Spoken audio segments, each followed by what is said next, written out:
He ignored one court order and nearly lost everything, including his graduation.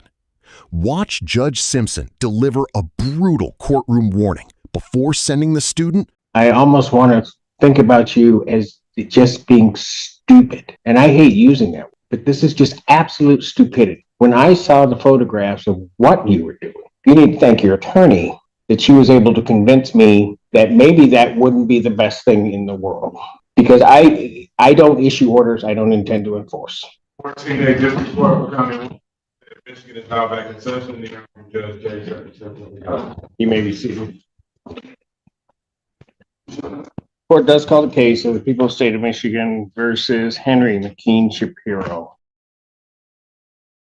Good afternoon, Your Honor. Robert Lee on behalf of the people. Lauren asking on behalf of Mr. McKean Shapiro, who stands to my left. All right, this is the people's motion regarding revocation of bond. Go ahead. Yes, Your Honor. Thank you. Your Honor, on September 17, 2024, this defendant was given a set of bond conditions. One of those conditions was that the defendant could be on the U of M campus only for the purposes of attending class and or for the purposes of employment. On March 28, 2025, which you have articulated in the motion, the defendant violated that specific bond condition.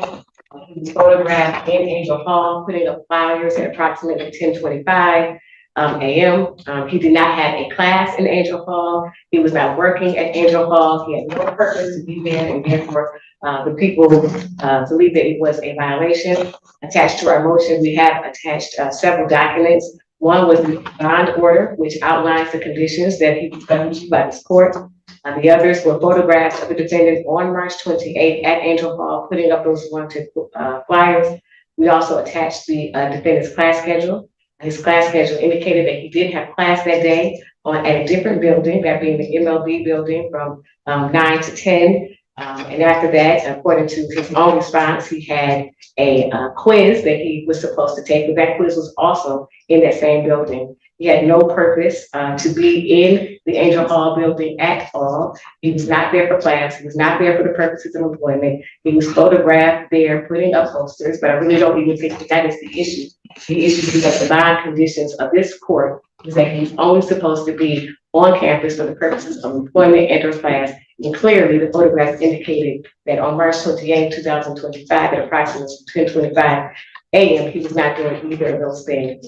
And so, Your Honor, with that, we request that the court does find that there is a violation, and how the court needs to deal with the violation, we need to discuss. Thank you. Saskia. My client is acknowledging that he did violate the bond conditions.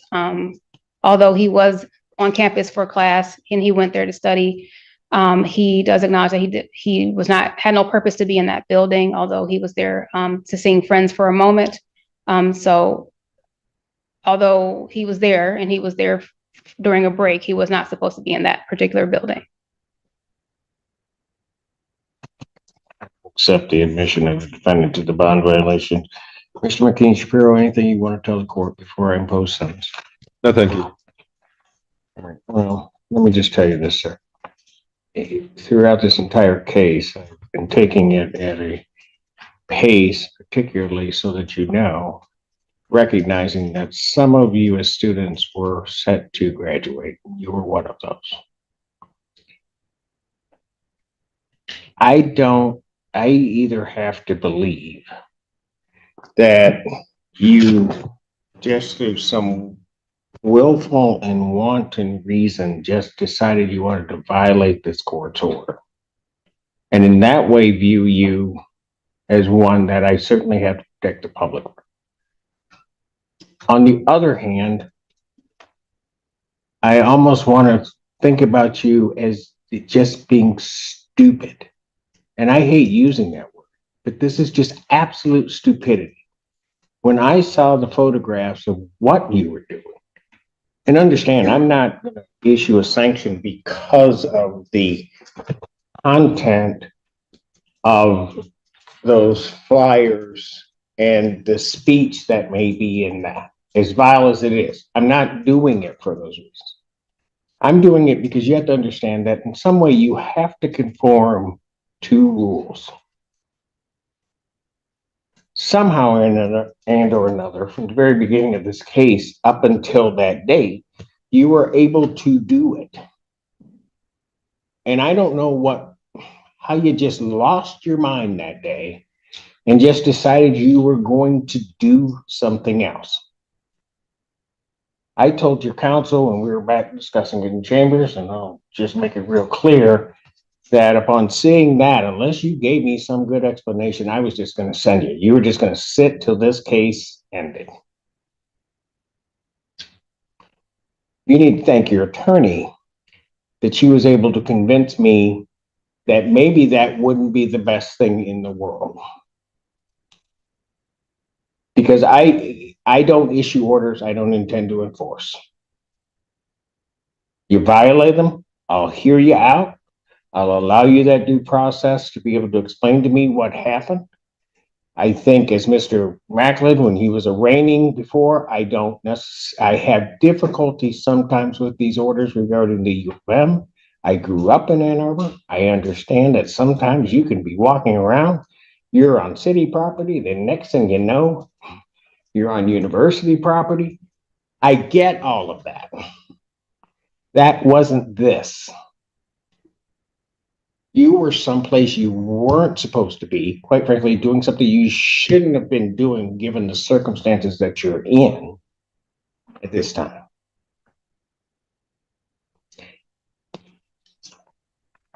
Where is your graduation going to occur? One is off campus, and there's another in the big house area. Where? The Michigan State Theater.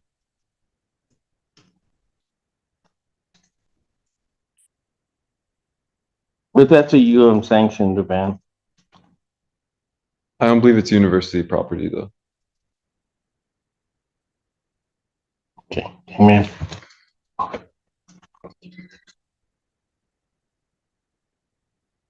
I get that. But the event is being put on by the university, right? Correct. And in here lies the problem. Tell me how I can trust you to behave yourself, not only just on university property, but at any university event. I have no intention of attending that event for any other reason than receiving my diploma. Why am I supposed to, how am I supposed to believe you? See, that's what the problem is here. You're asking me to trust you. How am I supposed to trust you? At the moment that I receive my diploma, I'm willing to, I will not have any more contact with the University of Michigan in any regard.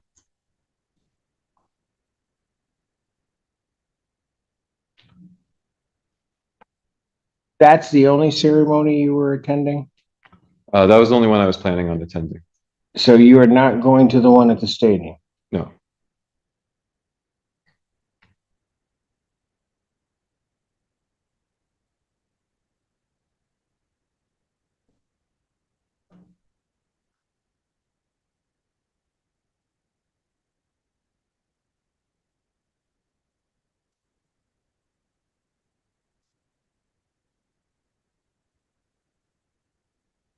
The other thing that your attorney convinced me not to do, because quite frankly, I was concerned certainly about those of you that were graduating initially when this case came along.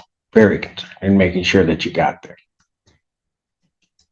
But your behavior, in my mind, almost had you forfeit that right to be at that graduation. Basically, just sort of flushing down the toilet, if you will, the symbolic representation of the time that you spent.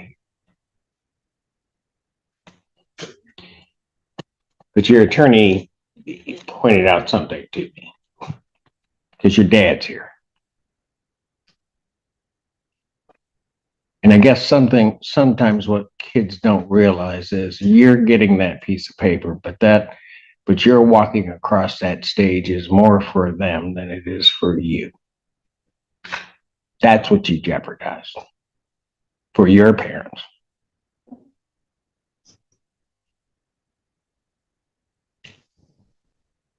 So the only reason that I'm even, and I don't know your dad, I never met him, wouldn't be able to pick him out of the crowd that's out there, but I'm just going to tell you something.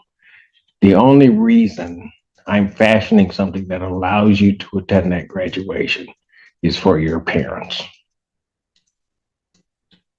Much appreciated, Your Honor. They shouldn't suffer because of your stupidity. Because that's something they never get back. But you're going to have to pay a consequence for it. Everybody else here has been able to conduct themselves as best I know in a fashion to comply with the court's orders. You did not. Your attorney has convinced me that sending you to jail for 10 days through the graduation commencement weekend would be unduly burdensome to you and your family.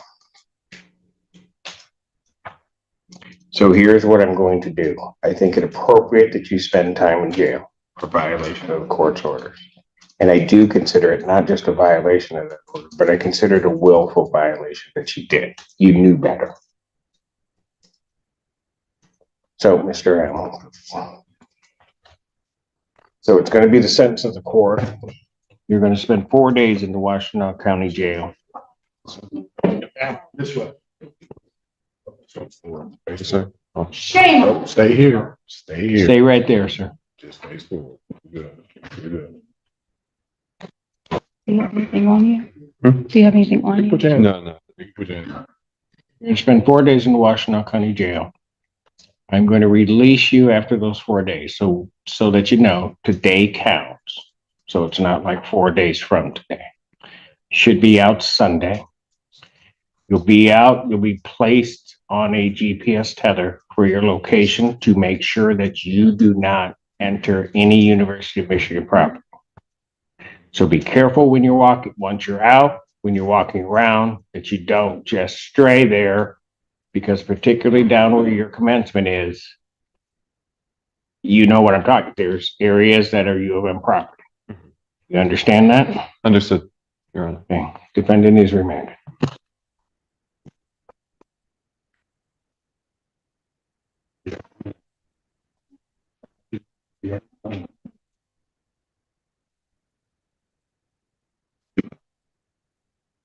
If he's released on that day. Counsel, because of just the timing of it, so that, because normally I would say that he can't be released without the tether, but because of the timing and only giving him 4 days and not giving him 5, he would be released on Sunday. Community corrections is not open. I'm still going to allow the release at that time. And then on Monday, he's going to have to report to community corrections to get the tether. Okay, what time do they go? 8, Yeah, 8 or 8:30. 8 or 8:30. Well, I'll just put it this way. He'll have to be there before noon on Monday. All right. Thank you. Has that woman been removed from my building? She out of my building?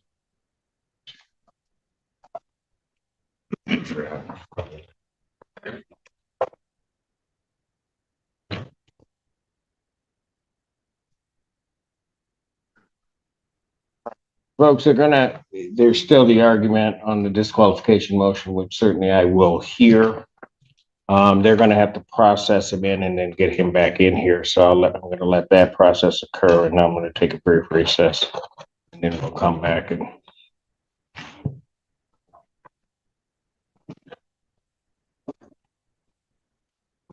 Folks, before you get up, would you have a seat, please? Understand something. All of these things are difficult. You may not like the court's rulings. A lot of thought has gone into them. I need you to also understand that while that defendant did what he did and he took responsibility for it, I also have 6 defendants that have properly followed the court's orders and have not placed themselves in any jeopardy. What happened in that case is he did it to himself. But anybody that wants to have an outburst, you can have an outburst all you want, but you're just going to be removed from my building. I'm not going to tolerate it. It's not fair to these defendants as well as Mr. McKinney Shapiro to have their case properly heard. So I'm going to expect that everyone will conduct themselves in conformity with it. This hearing is a perfect example of how violating bond conditions can carry serious consequences even before a criminal case reaches trial. The judge made it clear that the punishment was not based on the message contained in the flyers, but on what he viewed as a willful violation of a lawful court order. Instead of imposing the harsher sanction he had originally considered, the court credited defense counsel's arguments, took the defendant's parents into account, and ultimately ordered 4 days in county jail, followed by GPS monitoring and continued restrictions on entering University of Michigan property. The judge also reminded everyone in the courtroom that every other defendant had managed to follow their bond conditions, reinforcing that personal accountability mattered most in this decision. Whether you agree with the sentence or think the court should have been more lenient, one thing is clear: ignoring a judge's bond order can quickly change the course of a case.